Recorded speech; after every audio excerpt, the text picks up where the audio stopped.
Morning, everybody. I started to make coffee this morning and I got the 5 beeps of death.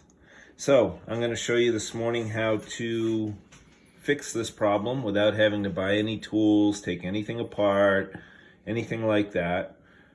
Basically, it's a vacuum issue with the water going through and air got in the line. So what we need to do is basically, simply enough, push this plunger down and blow air into there to clear the line. So I'm going to just hold it down with my finger and try and blow air in.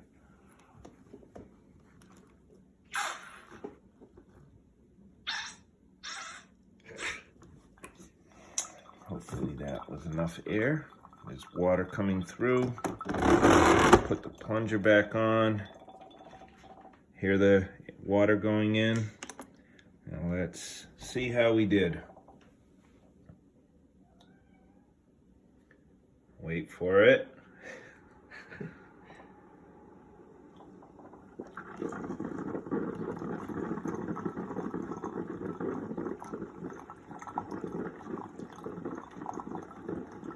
Any second now.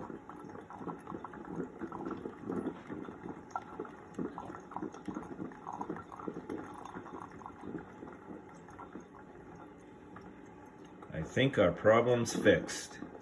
Thank you everybody for watching.